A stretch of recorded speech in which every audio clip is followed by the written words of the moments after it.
هتاكل رقاق باللحمه من غير ولا زياده جرام واحد في الوزن. العيد السنه دي مع مها هيكون غير. عملت معاكم صينيه الرقاق باللحمه من بدايه تصنيع الرقاق، والسعرات الحراريه كمان قليله جدا. نقدر ناكل من الصينيه دي قطعتين او 3 جنب طبق كبير من الخضار، وشوفوا هتحسوا بالشبع لكام ساعه. وعمر الدايت مكان حرمان. وما تنسوش اللايك والشير والكومنت الحلو والاشتراك في القناه عشان ما يفوتكوش اي فيديو جديد. ويلا بينا على طريقه التحضير على طول.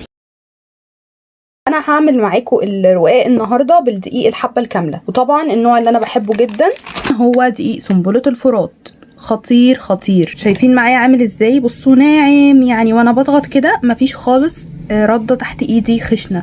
هستخدم منه كوبايه. معايا كمان معلقتين كبار من اي ماده دهنيه، زيت زيتون، زيت جوز هند، ممكن كمان سمنه بلدي، سيحيها وخدي منها معلقتين كبار، كل ده هينفع. العجن بالنسبه لي هستخدم فيه ميه علشان تكون وصفه اقتصاديه، لكن لو حابه تعجني بحليب مفيش اي مشكله. وفي طبق كده هنزل بالكوبايه الدقيق، هضيف عليها طبعا رشه ملح، مفيش بيكنج باودر، مفيش خميره، مفيش اي حاجه من الحاجات المواد الرافعه دي. ودلوقتي كمان هنزل عليهم بمعلقتين الزيت او الماده الدهنيه عموما. العجن بالميه تدريجي او بالحليب، ميه عاديه جدا من الحنفيه، وهقلب كده. ما تحطيش من البدايه ميه كتير او سائل عموما كتير، عشان بس العجينه انا مش محتاجاها معايا تكون ملزقه، انا عايزاها طريه في ايدي ومرنه جدا لكن مش ملزقه. فخطوة المية دي تدريجية.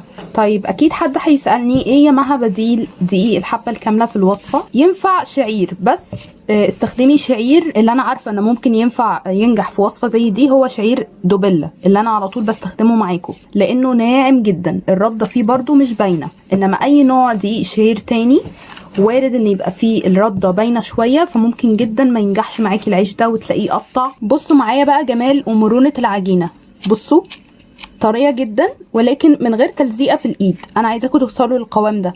واحتجت بالظبط ربع كوبايه ميه، ومن نفس الكوبايه اللي استخدمتها في معيار الدقيق. ما ينفعش بقى نشتغل على طول دلوقتي في تشكيل الرقاق او العيش ده، لازم نسيب العجينه تريح حوالي ربع ساعه علشان تبقى مرنه معانا واحنا بنفردها. طيب كده انا رجعت لكم بعد ربع ساعه، سبت العجينه تريح وجهزت قطعه تانية من العجين بنفس الطريقه. طبعا في المكان اللي هشتغل فيه هحط كده رشه من الدقيق الحبه الكامله، وابدا اخد قطعه من العجينه ونبدا نفردها مع بعض، ونفردها بسمك يكون يعني محمل شويه، مش رفيعه جدا جدا زي الورقه دي. سنبله الفرات ده من احلى انواع الدقيق اللي ممكن تعملي بيها الوصفه دي، لانه مرن جدا ما شاء الله. الرده بتاعته ناعمه قوي، مش بيضايق ابدا في الفرد، ولا العجينه بتتقطع معاكي ولا حاجه خالص، مرنه جدا. شايفين كده انا فردت العجينه دي بسمك ايه؟ بصوا شايفين مش ورقه يعني، مش رفيعه جدا. انا مثلا عايزه اعملها بمقاس حجم الصينيه دي 20 سنتي، فهظبطها كده وابدا ان انا اقص عليها.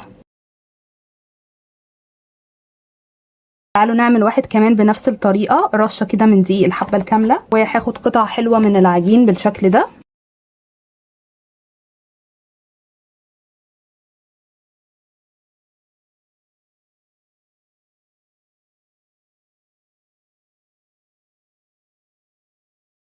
دلوقتي معايا طاسه حطيتها على النار من غير ما ندهنها زيت ولا اي ماده دهنيه خالص، يعني تعملي كده تلاقيها سخنه معاكي خلاص، تبتدي تنزلي بالرقاق او بالعيش فيها بالشكل ده.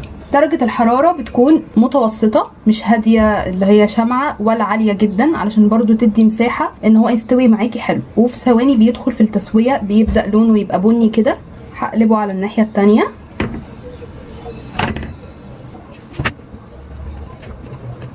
شايفين طريقه التسويه سهله ازاي؟ طبعا هتلاحظي ان دخول له هواء، فقاقيع من الهواء كده. ما تطوليش اهم حاجه عليه على النار، هو مجرد بتقلبيه على كل وش شويه كده مع شويه ضغطات خفيفه بالطريقه دي. خلاص كده انا عايزه اقول لكم ان ده معايا استوى. هطلعه واغطيه بفوطه ونرجع نسوي الباقي بنفس الطريقه. طبعا قبل ما ننزل بالرغيف التاني للتسويه لازم تنضفي الرده دي من الطاسه كويس جدا. طبعا هي الطاسه بالفعل خلاص سخنه من تسويه الرغيف الاولاني، فهننزل على طول بالرغيف التاني، وبرده من غير دهنه زيت ولا زبده ولا حاجه خالص. هتلاحظي كالعاده في ثواني بيبقى يقلب لونه بني كده وبيدخل في التسويه. اول ما ياخد الوش ده كله كده لون بني، تقلبيه على طول على الناحيه التانيه مع بقى ضغطات خفيفه. وده بيكون يا جماعه الشكل النهائي للرقاق او للعيش. طبعا هو ممكن تاكليه اصلا كعيش، خطير. ريحه العيش البلدي فيه جدا بالرغم من ان هو ما فيهوش خميره خالص.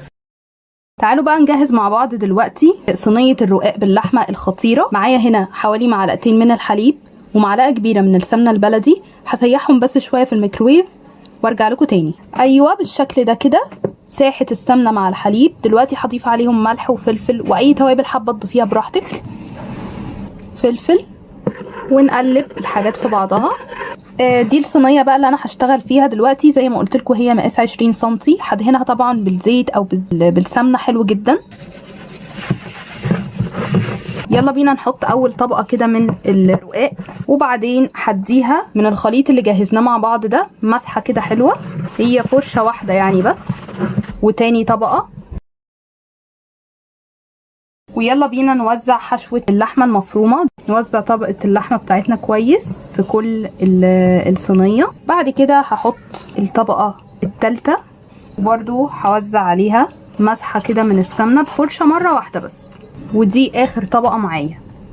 بالظبط الصينيه ال20 سنتي دي بتاخد 4 طبقات من الرقاق. اخر بقى طبقه معايا، ودي خطوه اختياريه بس طبعا بتدي نقله تانية خالص للصينيه الجميله دي، وهي طبقه من الجبنه الموتزاريلا الطبيعيه. دي بتبقى طبعا الدهون اللي فيها دهون صحيه مش نباتيه، غير ان هي بتبقى فيها نسبه من البروتين حلوه، بتزود يعني البروتين في الوصفه. اخر بقى تاتش وهو حبه البركه اللي بتدي طعم لذيذ في اي حاجه بتتحط فيها. وده شكل الصينيه بتاعتي الخطيره.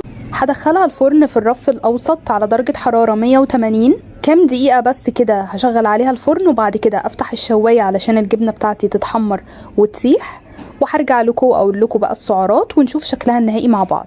شوفوا لي بقى المشهد العظيم ده، بجد حاجه شكلها خرافي والريحه تجنن. يا ريتكم معايا تشموا الريحه، وطبعا انتوا توقعوا بقى من جوه الجمال بقى. ودلوقتي انا بقطعها مربعات كده، وطلعت معايا حوالي 12 قطعه. سعرات القطعه الواحده هتوصل ل 100 سعر حراري. طبعا تقدري تاكلي قطعتين 3 جنب طبق كبير كده من السلطه. بجد مشبعه جدا، وطريقه التحضير ولا اسهل من كده، ما بتاخدش دقايق كلها على بعضها. مستنياكم طبعا لو عندكم مقادير الوصفه دي جربوها وارجعوا قولوا لي رايكم في الكومنتات، اللي بيهمني جدا وبيشجعني اقدم لكم وصفات احلى واحلى. واشوفكم مع فيديو جديد. احلى متابعين في الدنيا، مع الف سلامه.